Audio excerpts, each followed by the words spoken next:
sehingga jatuh bangun. Jadi kalau ada kita temukan orang hidup jatuh bangun, hidup nggak tahu kemana arah hidupnya, hidup dalam kebingungan, percayalah, dia sedang hidup di dalam kegelapan. Bagaimana kita menaklukkan kegelapan itu? Tentu tidak ada cara lain. Kegelapan tidak bisa dikalahkan dengan kegelapan. Makanya saya kadang agak geli melihat kalau ada orang katanya dia kena santet. Terus solusimu apa? Datang ke dukun. Gelap ketemu gelap, tambah gelaplah kegelapan itu. Gelap hanya bisa dikalahkan oleh terang. Gelap tidak bisa dikalahkan oleh kegelapan. Tetapi kan saya menemukan solusi. Ya solusi yang dalam kegelapan itu juga. Akhirnya berputar-putarlah di dalam gua kegelapan. Tinggal menunggu waktu binasa. Bapak Ibu, saya mengajak kita membaca Alkitab kita dari Injil Markus, kelanjutan peristiwa atau cerita minggu lalu. Markus pasal 5 ayat 1 sampai 20, saya akan bacakan dengan cepat, agak banyak. Lalu sampailah mereka di seberang danau di daerah orang Gerasa. Baru saja Yesus turun dari perahu, datanglah seorang yang kerasukan roh jahat dari pekuburan menemui dia. Orang itu diam di sana dan tidak ada seorang pun yang sanggup mengikatnya, sekalipun dengan rantai. Karena sudah sering ia dibelenggu dan dirantai, tetapi rantainya diputuskan dan belenggunya dimusnahkan, sehingga tidak ada seorang pun yang cukup kuat untuk menjinakkannya. Siang malam ia berkeliaran di pekuburan dan di bukit-bukit sambil berteriak-teriak, memukul dirinya dengan batu. Dia pukul dirinya dengan batu, dia teriak pukul dirinya, dia tak mati-mati saudara. Luar biasa, ya. Ketika ini yang menarik bagi saya, nanti kita akan pelajari dalamnya. Ketika ia melihat Yesus dari jauh, berlarilah ia mendapatkannya lalu menyembah. Setan aja lihat Yesus menyembah. Kalau engkau tidak menyembah Yesus, lebih parah dari setan. Halo? Setan lihat Yesus, dia kejar, dia menyembah. Kita tahu Yesus ada di situ, pura-pura tidak tahu.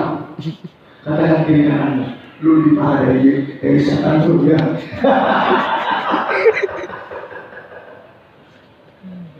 Lebih parah dia. Dan dengan keras ia berteriak, apa urusanmu dengan aku, hai Yesus, anak Allah yang maha tinggi. Setan tahu dengan Yesus. Dia hormat loh sama Yesus. Lalu dia tahu dia hormat, cuma dia nggak bisa tunduk. Jadi kalau saudara tidak menghormati Yesus, bilang, jangan saingan sama setan tuh, bilang. Jangan saingan, bilang.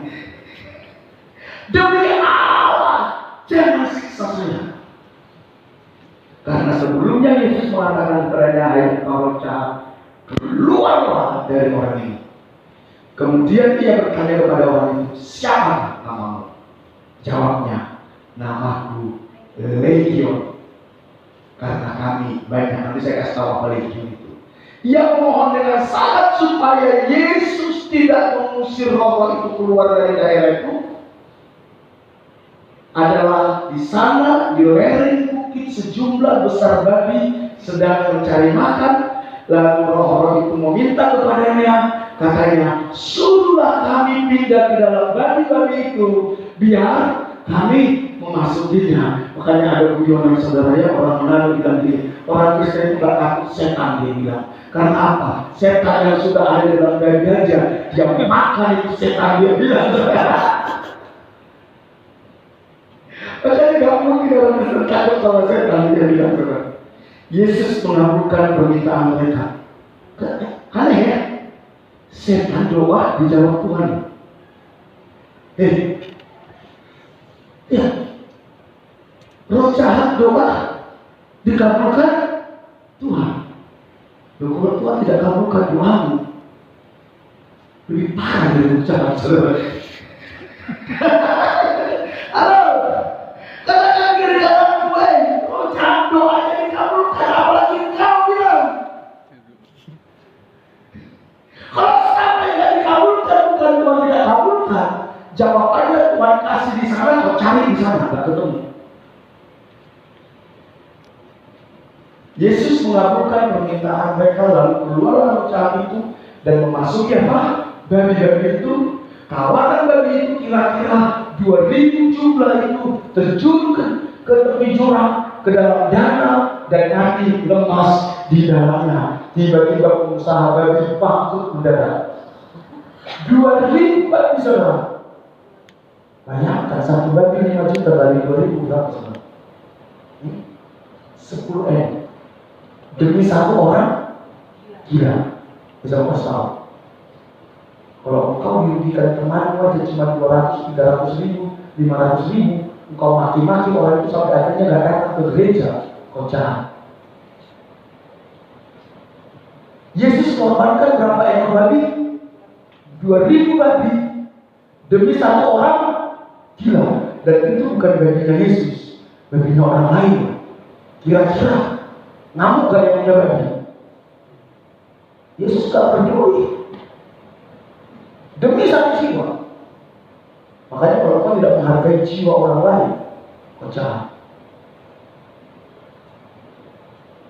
Maka larilah penjaga-penjaga babi itu dan menceritakan hal itu di kota dan di kampung-kampung sekitarnya. Lalu keluarlah orang untuk melihat apa yang terjadi.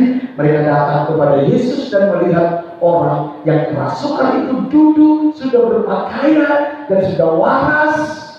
Orang yang tadinya kerasukan legion itu, maka takutlah mereka. Orang-orang yang telah melihat sendiri hal itu menceritakan kepada mereka tentang apa yang telah terjadi atas orang yang kerasukan setan itu dan tentang babi-babi itu.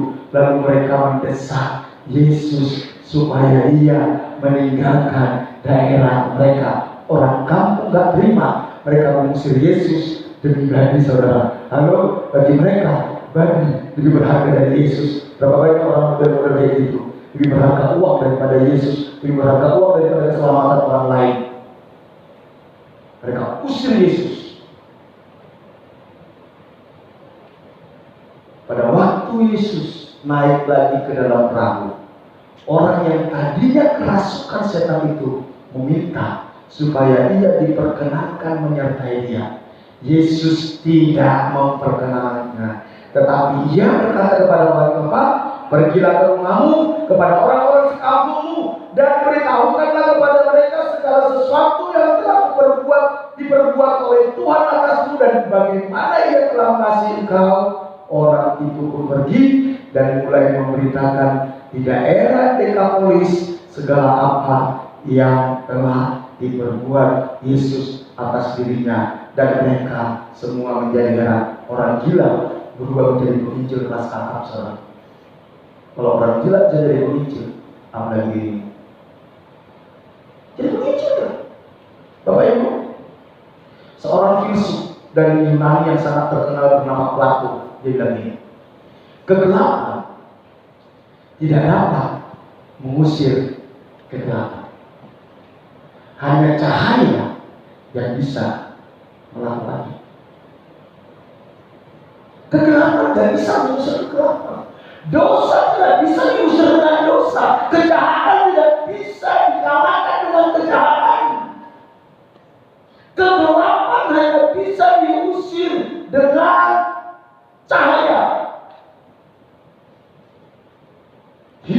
di luar Kristus merupakan kehidupan yang diserahkan kepada kuasa kegelapan. Sebab lewat dosa dunia ini telah dipenuhi kegelapan. Yesus lagi, akulah terang. Orang yang di luar Kristus pasti hidup dalam kegelapan. Makanya dia tidak tahu apa tujuan hidupnya. Makanya dia tidak tahu apa yang seharusnya yang dia lakukan. Dia hanya hidup hanya untuk urusan makan, minum, pakai, memuaskan keinginan daging, keinginan mata, keangkuhan hidup. Habis itu dia mati dan besok nggak tahu kemana. Itulah ciri-ciri orang yang hidup dalam kegelapan. Dia tak mengerti bahwa sebenarnya hidup kita ini sangat berharga. Ketika Tuhan ciptakan kita, Tuhan punya maksud, Tuhan punya rencana kekekalan untuk membawa kita menjadi warga kerajaan surga, untuk kita memerintah bersama-sama dengan Dia di surga. Banyak orang nggak ngerti. Kalau ditanya, apa tujuan Tuhan menciptakan engkau? Apa ya? Kenapa? Karena kita hidup dalam kegelapan. Kita nggak ngerti apa target Tuhan dalam hidup kita. Sehingga kita mengukur keberhargaan hidup ini dari perkara-perkara materi. Kita dikuasai keinginan daging, keinginan mata, keangkuhan hidup. Tapi ketika terang itu, Sang Kristus itu memerintah dalam hidup kita tidak lagi hidup hanya untuk makan minum pakai, tetapi tentang kerajaan Allah. Hal kerajaan surga bukan berbicara makan dan minum, tapi berbicara apa? Kebenaran, damai sejahtera, dan sukacita oleh Roh Kudus. Makanya orang yang hidup dalam kegelapan tidak punya damai sejahtera. Punya kesenangan iya, bahagia sesaat iya, tapi damai sejahtera tidak punya. Kita sudah belajar 2 minggu lalu apa itu damai. Hanya orang-orang yang hidup di dalam terang, yang hidup di dalam Kristus, yang bisa menemukan damai. Saya senang waktu Daud tadi cerita.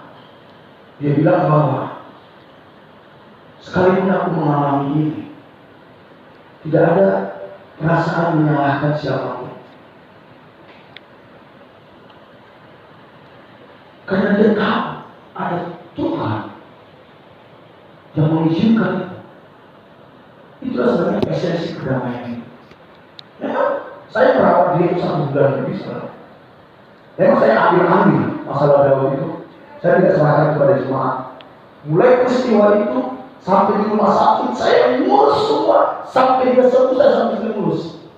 Dan saya lihat tidak pernah satu kali pun dia menyalahkan siapapun, tidak pernah sekalipun bersungut-sungut, tidak pernah sekalipun menyesali.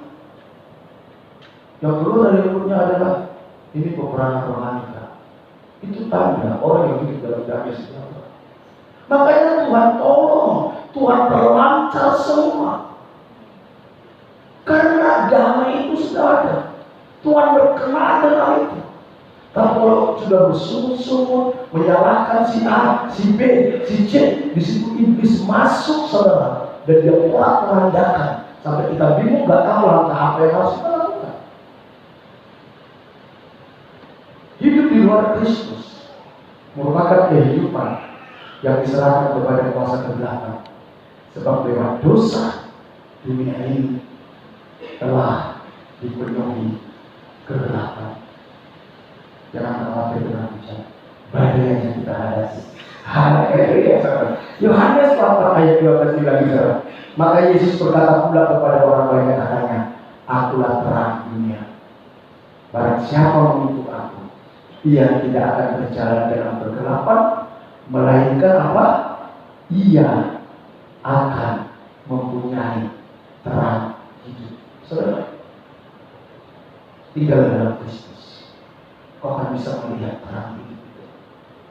Kau akan bisa melihat apa sih sebenarnya keberadaan hidup itu. Apa sih sebenarnya tujuan saya hidup itu? Apa sih rencana Tuhan dalam hidup saya? Apa sih rencana Tuhan dalam keluarga saya? Apa sih rencana Tuhan dalam pernikahan saya? Di dalam pekerjaan saya? Di dalam pelayanan saya? Tuhan akan membukakan step by step by step. Bapak Ibu, perikop yang kita baca tadi adalah kelanjutan minggu lalu. Ingat, sebelum peristiwa ini Yesus sedang mengajar di tepi pantai. Ada jumlah banyak sekali, besar sekali orang datang mengikuti Yesus. Dia khotbah di tepi pantai. Setelah Tuhan Yesus membicarakan tentang Injil Kerajaan Surga, Tuhan Yesus bilang gitu kepada murid-murid, ayo kita menyeberang. Naik apa? Naik perahu. Yesus naik satu perahu beserta beberapa muridnya, dan juga ada beberapa murid-murid yang naik perahu. Ternyata saudara, ketika mereka menyeberang, mereka akan pergi ke Gerasa. Dan ketika mereka menyeberang, mereka dihantam oleh apa? Topan yang sangat dahsyat. Kalau kita katakan topan yang sangat dahsyat. Akhirnya ada hamba Tuhan memprediksi bahwa iblis tahu bahwa Yesus akan melayani orang gila yang ada di Gerasa. Roh yang ada di sana gak suka dengan perjalanan Yesus, dikirimlah itu topan mengamuk, menghantam perahu murid-murid, menghantam perahu Tuhan Yesus, supaya mereka tidak melayani orang yang ada di Gerasa. Dan kalau saudara lihat, menarik, tujuan Yesus nanti datang ke Gerasa, dia hanya ingin menolong satu orang gila itu. Dia tinggalkan yang sekian banyak itu saudara. Makanya Tuhan bilang ini, ketika ada satu domba tersesat, yang 99 dia tinggalkan, dia cari yang satu. Demi satu orang gila, dia tinggalkan domba-domba yang ada ribuan. Dia lewati topan, dia lewati badai demi satu orang gila. Ketika saya lakukan ini, walaupun untuk satu orang gila aja, Yesus begitunya, apalagi untuk kita yang sungguh-sungguh mencari Dia. Halo? Makanya kenapa saya suka nampung orang saudara. Saya bilang, Tuhan, demi orang ini menemukan rencana Tuhan dalam hidup mereka, saya rela bayar harganya. Karena Yesus sudah lakukan itu. Ketika engkau mengerti arti jiwa, berharganya jiwa, uang, rasa nyaman, harga diri, ego, itu sudah tidak ada nilainya lagi saudara. Ambisi masa depan sudah tidak ada nilainya lagi. Ketika engkau mengerti arti berharganya satu jiwa. Yesus tinggalkan yang seribuan, yang baik-baik ini. Dia pergi ke Gerasa demi satu orang gila yang dirasuki oleh roh jahat, di mana orang ini dibelenggu oleh rambutnya, dipatahkan, tidak ada yang bisa mengendalikan dia.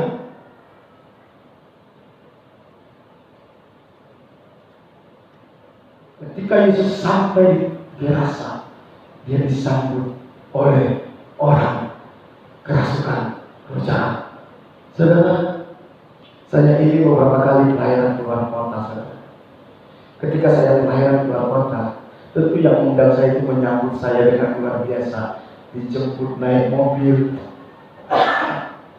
diajak makan saudara, makannya pun makan enak saudara. Habis diajak makan saudara, dikasih di penginapannya pun sangat baik saudara. Pulang saya dikasih oleh-oleh. Tetapi Yesus ketika dia pelayanan, yang sambut bukan mobil Alfa, yang sambut bukan restoran, yang sambut bukan hotel, tapi orang yang kerasukan roh jahat. Dan roh jahat ini bernama apa saudara? Legion. Legion ini ungkapan atas satu unit tentara Romawi yang jumlahnya 6.000 orang. antara 3.000 sampai 8.000. Tapi saat Yesus, di zaman Yesus, satu legion itu jumlahnya 6.000. Artinya gini, orang ini dirasuki oleh 6.000 roh jahat. Makanya besi rantai seperti apapun yang membelenggu dia patah. Orang gak ada yang bisa membelenggu dia, yang menahan dia. Orang ini sangat luar biasa jahatnya. Karena ada 6.000 roh jahat membelenggu dia.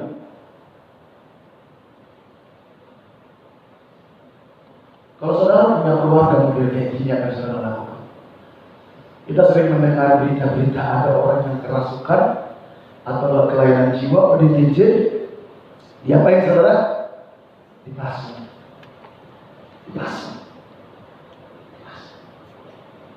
Mungkin seperti itulah orang ini. Berkali-kali dirantai, dipatahkan, dan tinggalnya di mana? Di mana saudara? Kuburan. Makanya jangan heran saudara, pelayanan di kuburan, sekitar kuburan, itu gak main-main. Kalau jahat seperti itu, itu terjadi kepada orang ini legion. Saya gak tahu berapa orang jahat yang orang ingin membakar Daud. Berapa jahat yang ingin mematahkan kakinya Daud supaya gak lagi menginjil. Tapi saya percaya Tuhan kasih kemenangan. Amin. Dan saya percaya tahun ini ujian akan dilawan oleh Tuhan. Saya percaya. Iblis tahu, waduh, gak lama lagi orang-orang di ujian ini akan dimerdekakan, akan dilepaskan dari kawanan. Makanya roh jahat itu ngamuk saudara. Dia coba usahakan, mungkin dia intimidasi Daud supaya Daud tidak lagi dihujam, dipatahkan kaki dia, coba patah kakinya saudara. Tuhan mengasihi orang-orang yang ada di puncak. Amin. Tuhan mengasihi orang-orang yang ada di sekitar kita. Maka kita membawa Injil keselamatan bagi mereka. Bapak Ibu, akibatnya apa? Orang itu diam di sana dan tidak ada seorang pun lagi yang sanggup mengikatnya sekalipun dengan rantai. Karena sudah sering dia dibelenggu dengan rantai, tetapi rantainya diputuskan dan belenggunya dimusnahkan, sehingga tidak ada seorang pun yang cukup kuat untuk menjinakkannya. Saudara, roh hanya bisa dilawan oleh roh. Perhatikan itu, roh hanya bisa dilawan oleh roh. Kegelapan hanya bisa dilawan oleh terang. Jangan lawan roh dengan perkara-perkara fisik. Nanti saya akan kasih tahu prinsip ini. Kalau sampai orang melakukan kejahatan, kejahatan itu karena dia dikuasai oleh roh. Seringkali kita lawan dengan apa salah? Disiplin, aturan. Aturan bisa mengubah orang. Belum tentu. Kalau itu karena roh, nggak bisa. Saya ini bayar penjara sangat lama saudara, dari tahun 2003.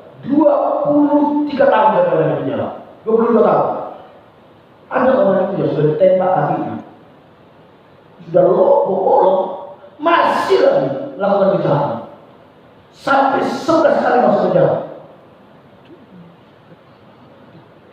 Bekas peluru belum sembuh, masih ngerampok lagi.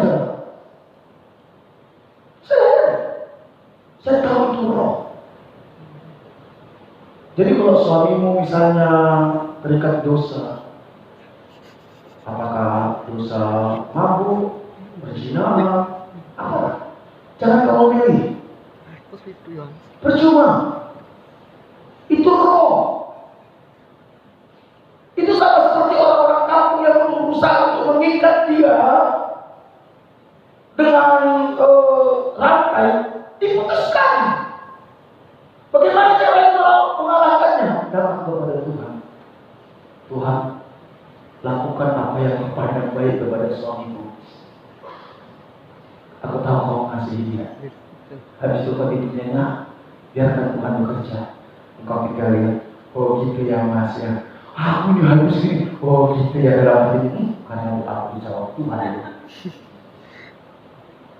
Semakin kau ngomel, semakin ganas, naik level dia. Semakin kau omelin, naik kelas dia, tambah pintar untuk menyembunyikan kejahatan.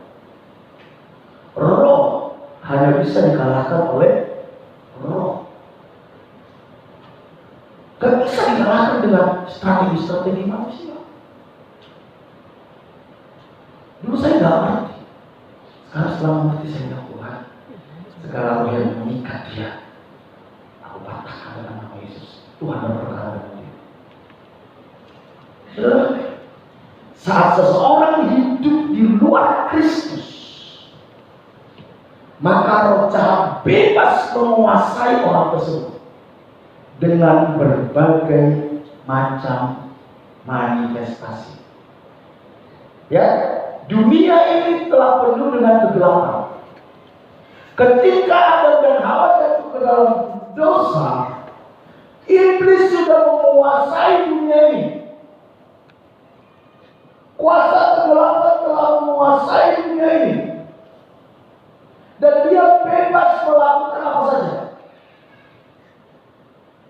Yesus datang, sang terang itu, untuk membebaskan kita dari belenggu kuasa kegelapan itu. Ketika kita tidak menyerahkan hidup kita kepada Yesus, itu artinya kita menyerahkan hidup kita kepada kuasa kegelapan. Dia yang mengendalikan kita, dia yang mengontrol kita. Tentu ketika dia mengendalikan kita, kita bisa lihat dari berbagai manifestasi. Orang yang dikuasai kuasa kegelapan, ada manifestasinya. Teriak-teriak, dikit-dikit ngamuk, dikit-dikit marah, dikit-dikit mati. Ada orang yang mengendalikan itu. Dia nggak bisa kontrol emosinya, dia nggak bisa kontrol amarahnya. Terikat dengan dosa tertentu. Ada orang itu sebenarnya nggak suka berzina, tapi ada sebuah kekuatan dalam dirinya memaksa dia harus berzina. Pornografi dikontrol oleh game online. Dia tahu bahwa itu tidak benar. Dia tahu akan merusak hidupnya. Dia tahu itu merusak masa depannya. Tapi dia tidak bisa kendalikan karena ada jahat yang membelenggu dia lewat manifestasi itu. Kepahitan. Ada orang itu ya. Dia tahu kepahitan itu gak baik. Dia tahu kepahitan itu bisa membuat dia kanker. Dia tahu kepahitan itu membuat dia gak bisa punya banyak teman. Tapi dia gak punya kemampuan untuk lepas. Yang celakanya, dia merasa baik-baik saja walaupun dia kepahitan. Karena dia merasa baik-baik saja, dia tidak merasa butuh Tuhan untuk melepaskan dia dari situ. Itu spirit. Bukan diperhatikan. Semua orang yang kita ketemu dengan kepahitan, kalau kita bilang, kamu masih kepahitan? Enggak kok, saya sudah mengampuni. Cuma saya nggak pikir ketemu dia. Hei, itu spirit. Saya sudah mengampuni, tapi saya nggak bisa ramah-ramah sama dia. Engkau memanipulasi dirimu, dan itu yang disukai oleh iblis. Karena iblis bilang tahu, yang penting kan saya masih ada di hatimu, belengguku masih ada di hatimu yang kepahitan. Sakit-sakitan. Ada orang itu sudah sakit-sakitan. Langganan masuk rumah sakit, langganan ke dokter. Rumah tangga gak bisa harmonis. Itu manifestasi kuasa kegelapan. Suami istri selalu saling curiga. Istri gak bisa tunduk kepada suami. Suami gak bisa mengasihi istri. Ada spirit yang membelenggu hidup kita.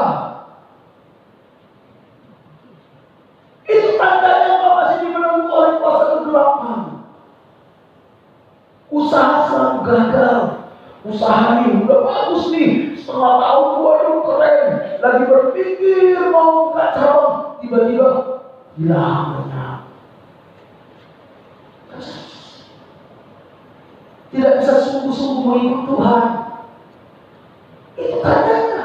Baru baca Alkitab 5 menit, dalam waktu. Baca 6 waktu. Tapi kalau baca Facebook, IG, 2 jam, matanya nonton bioskop 2 jam, bisa tenang dengan khotbah setengah jam. Kalau belum lupa sebenarnya. Itu manifestasi. Tidak terkait dengan perkara-perkara rohani. Untuk ketemu teman, hujan badai, jalan kaki, Cilawi.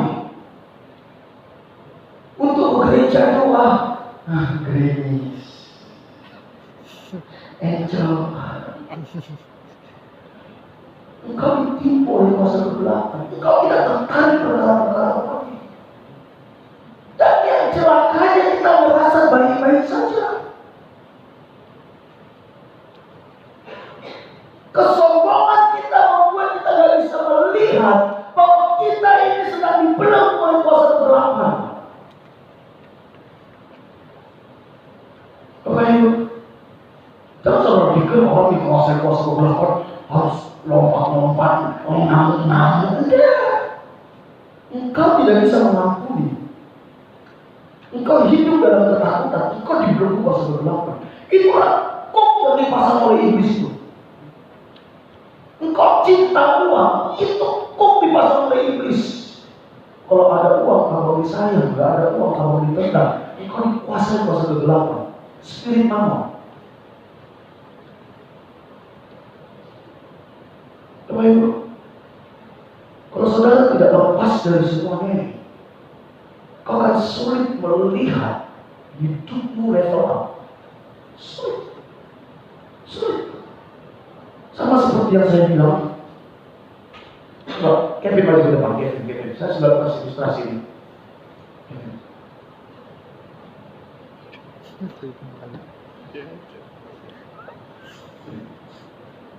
Ini Kevin ini bertobat. Lagi cinta Tuhan nih. Ya. Tapi dia masih punya kup. Dipasang oleh kuasa kegelapan.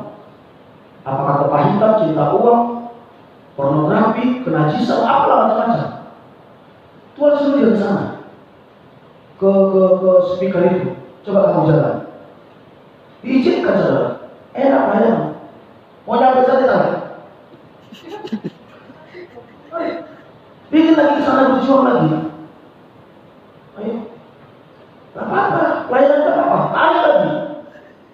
Share lagi jauh. Aduh, udah mau nyampe, udah mau suku-suku naik level. Dia tahu mau sana lagi. Pergi lagi dia. Udah mau sukses ini. Pas mau dia tarik lagi. Itulah begitu. Thank you. Sama Tuhanmu, tapi ada satu bagian dalam hidupmu itu pangkalanku, perzinahan. Kamu harus tetap berzina. Cuma berzina. Dosamu kan ada 100 kebaikan, cuma 1 berzina, Tuhan tutupi. Gara-gara berzina malah tahu berapa. Gara-gara berzina anak-anakmu kepahitan. Gara-gara berzina bisnismu hancur. Gara-gara berzina hubunganmu dengan banyak orang rusak. Selesai gak gitu? Oh, cuma 1 kepahitan.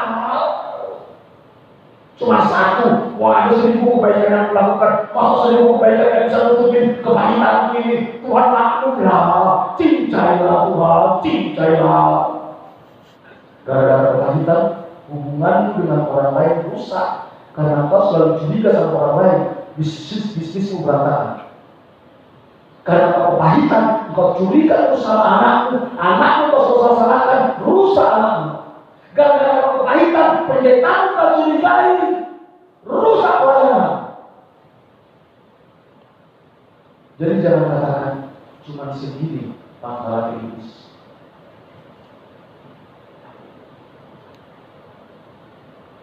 Saudara, kalau kau mengerti katakan saya mengerti. Amin. Itu yang membuat kita tak bisa level. Ketika saya menyadari ini, hari-hari saya berjuang. Tuhan, apa pangkalan iblis yang masih ada dalam diri? Oh saya.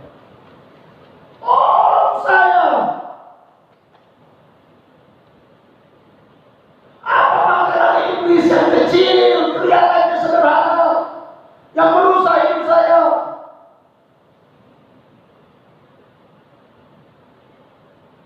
Jangan anggap enteng. Engkau dibelenggu masa gelap.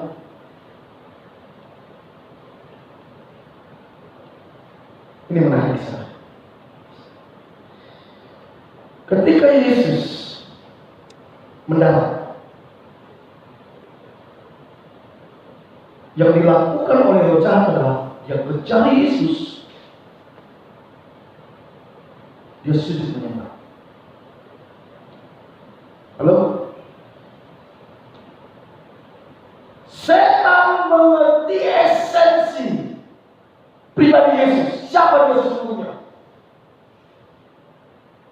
Ketika ia atau orang yang kerasukan itu melihat Yesus dari jauh, berlarilah ia mendapatkannya lalu menyembah, dan dengan keras ia berteriak. Ini esensinya, saudara. Apa urusanmu dengan aku, hai Yesus anak Allah yang maha tinggi? Demi Allah, jangan siksa aku. Perhatikan. Apa yang membedakan penyembah yang benar dengan penyembah yang palsu? Penyembah sejati, dia menyembah untuk tunduk dan taat kepada Tuhan. Tetapi penyembah yang palsu menyembah supaya keinginannya dipenuhi. Manusia kok merendahkan Sang Pencipta. Siapa itu? Ada banyak orang merendahkan manusia melebihi hewan, dan itu kejahatan di hadapan Tuhan. Setiap jiwa berharga. Inilah yang membuat saya kenapa hati saya itu setiap melihat orang-orang berdosa, saudara. Saya bilang, Tuhan, dia ini berharga di mata. Berharga di mata. Lihatlah orang-orang di sekitar itu sebagai pribadi yang sangat berharga. Mungkin keluarga itu tidak seperti yang kau harapkan. Mungkin status sosialnya jauh di bawahmu. Saya masih tahu dia tak berharga. Mungkin anak itu tidak seperti yang kau harapkan, tapi di hadapan Tuhan dia berharga. Mungkin pasangan itu tidak sebaik orang lain, tetapi di hadapan Tuhan dia berharga. Jangan sekali-sekali menghina. Karena ketika engkau menghina, engkau menghina penciptaan yang tidak berharga.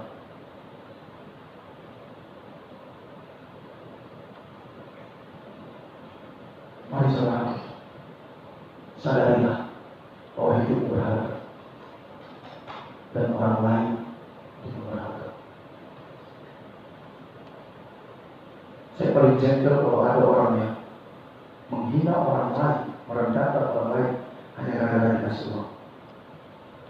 Itu artinya bagi orang ini uang itu berharga dari pribadi orang itu. Itu jahat.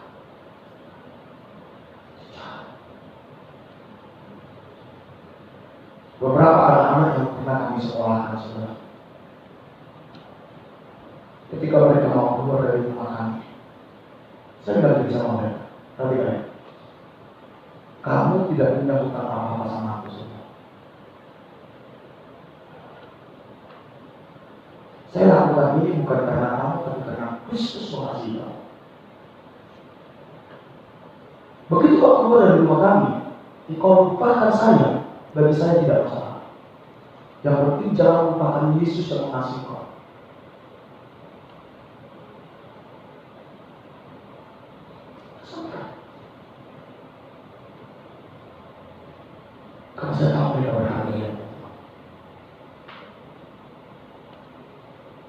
Mari kita belajar menghargai orang lain, menghargai sesama jemaat.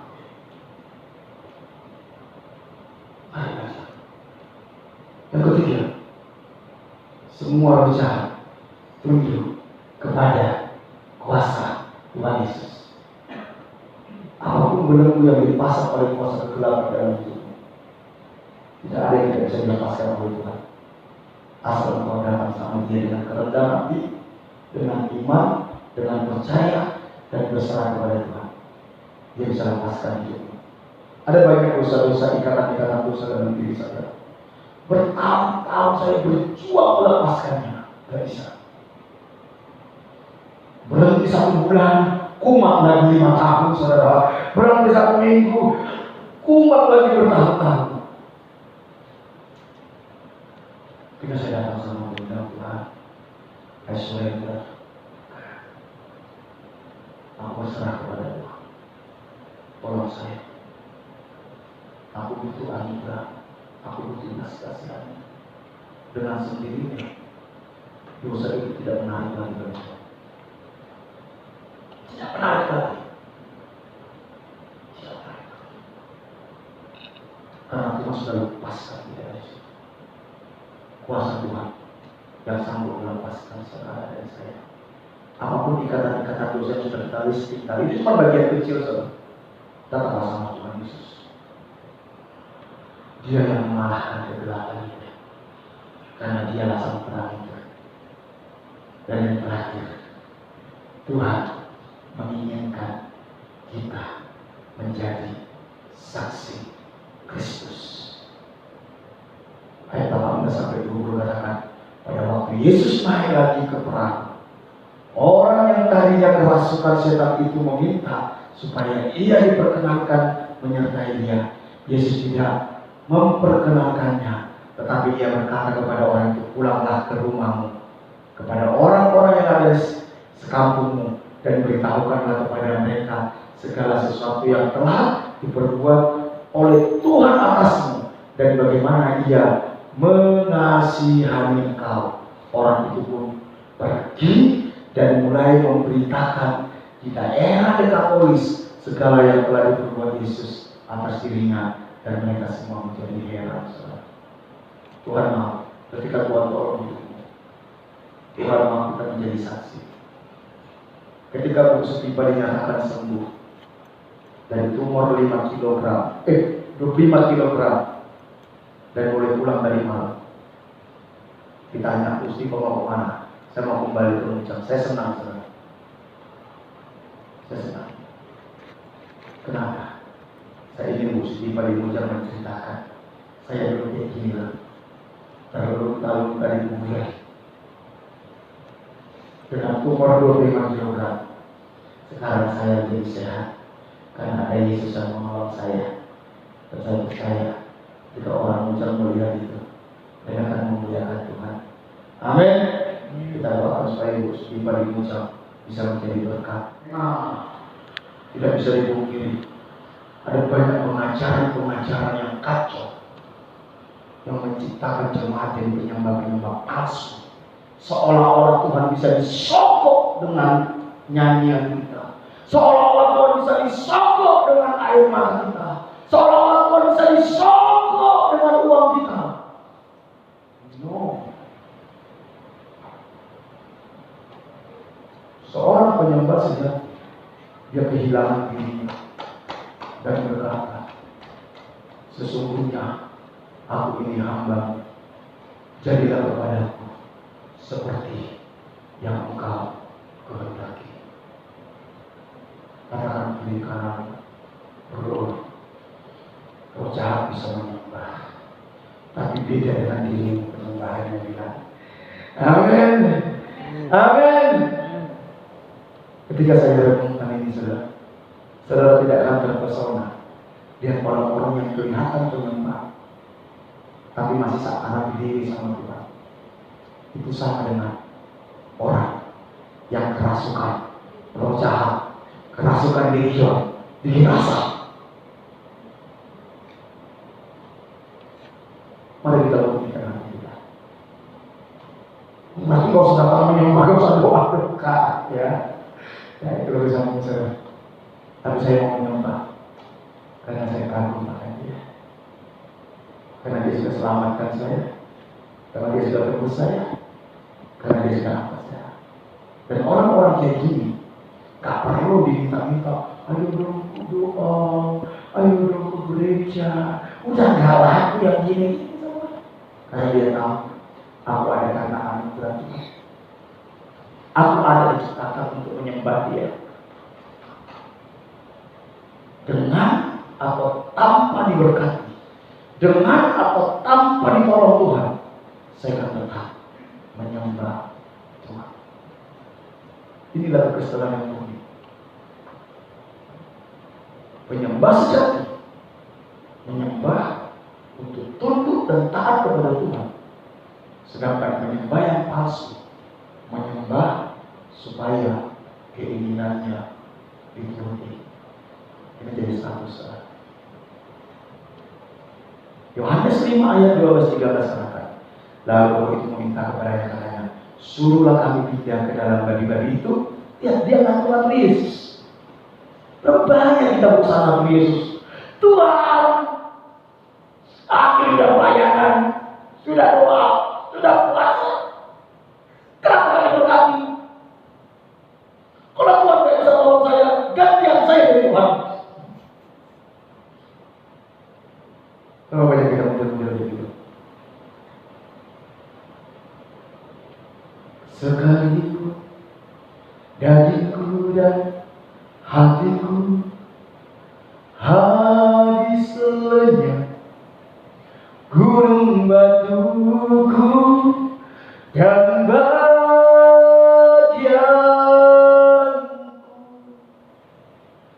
tetaplah selamanya. Malaikat bilang dari surga, diam. Dan terus ikut penyembah sejati sedang menyembah Bapa. Suara kalian tidak laku, walaupun suaranya agak keras, tapi penyembahan itu seperti kita yang harum di depan kita. Ketika itu sampai di tahta Tuhan, Tuhan bilang, wow, siapa anakku yang menyembah sedemikian luar biasa. Malaikat, tolong kirim intelijen. Apa kebutuhannya? Tolong. Itulah Tuhan bilang. Sekalipun kau tidak teriak-teriak, kalau dia temukan kita punya hati penyembah, dia pasti tolong. Tapi kalau kita penyembah yang palsu, pura-pura baik, dia dapat Tuhan nangis-nangis, pulang dari gereja, buat dosa lagi. Dia dapat Tuhan nangis-nangis, pulang dari gereja, dia video orang lagi. Malaikat bilang, Fred,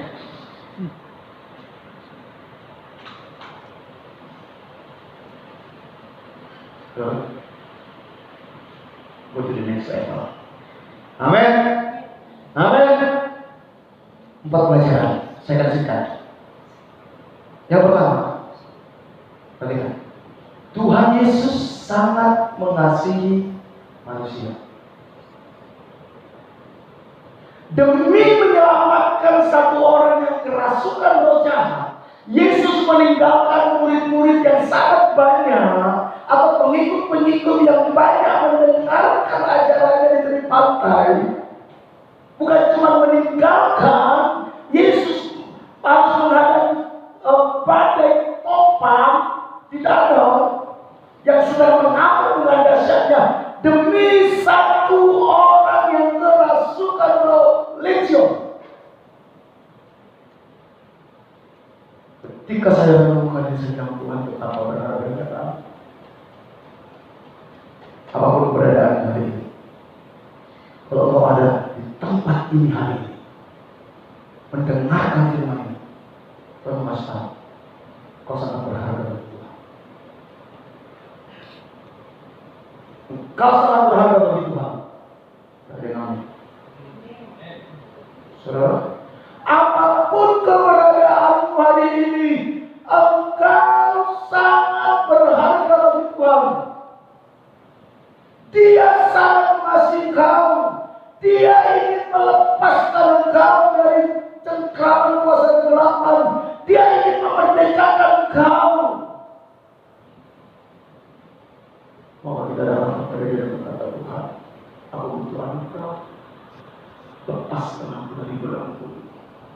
berkuasa berkata, mampukan saya. Jangan merasa benar di hadapan Tuhan.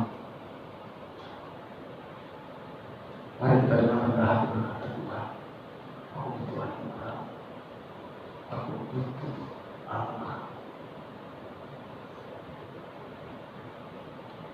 Yang kedua, di hadapan Tuhan, satu jiwa itu sangat berharga.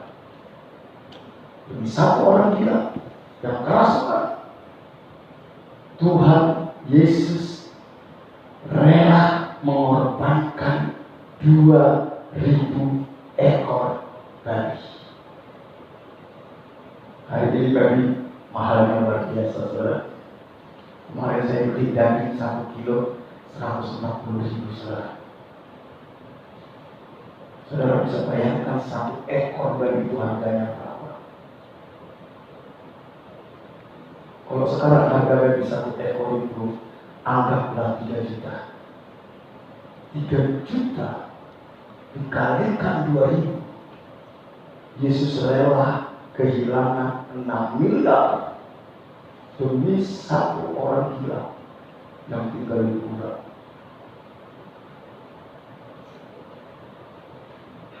Saudara,